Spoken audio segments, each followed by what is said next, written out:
وعلیکم السلام ورحمۃ اللہ وبرکاتہ. ستاسو الله دی چې د یو ملک قانون دی چې ویزه به هغه چاته لګي چې ګیره وړه وي، یعنې برش ګیرې یا بالکل نه وي.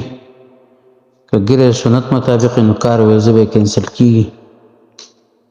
نو دې باره کې څه کول غواړي؟ جواب دا دی چې ګیره خرول چې کوم دي دا حرام دي په شریعت کې، او دا کار د نور څومره چې په دین اسلام کې حرام کارونه دي د هغې په شان حرام کار دی.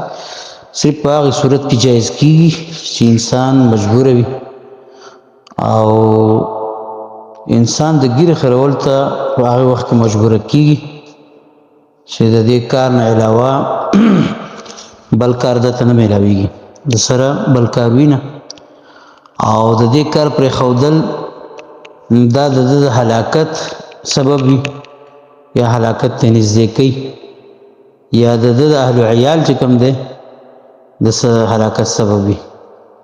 نو که دې ته مجبوره شو بیا نو په دې وخت کې بیا په ګیره خرول یا برش کولو باندې څه ګناه نشته، چې کله د مرګ خطره وي او بل څه عمل کار نه میلاویږي، همدغه صرف وي او په هغې کې دغه شرط وي.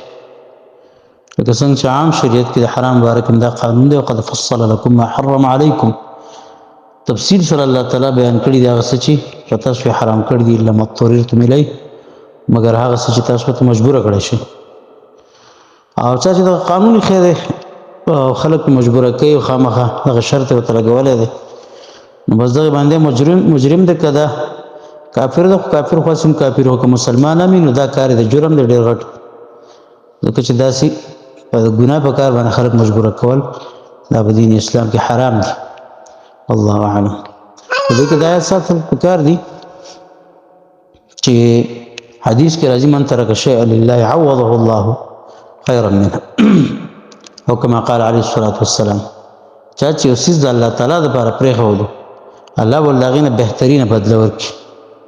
نو مطلب ګیره چونکې دا فرض ده، خرول یې حرام دي، برش کول یې حرام دي، دا د یهودو نصاراو کار دی، د مشرکینو کار دی.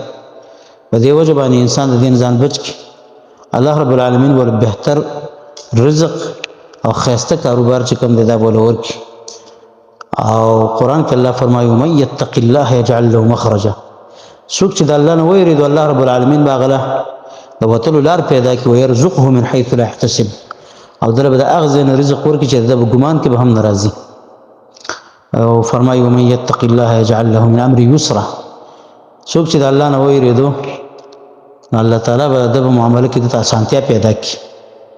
نو دا خبرې دا د ایمان سره تعلق ساتي، دا یاد ساتل پکار دي، خپل زړه ته کوزول پکار دي، او هره خبره چې مجبورۍ ګرځول نه دي پکارو. لویه دنیا د الله تعالی حلال کارونه، حلال رزقونه، حلال کسبونه، کاروبارونه، رزقونه دا پکې میلاویږي، د هغې کوشش پکار دی.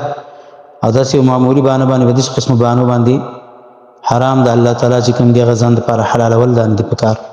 الله اعلم.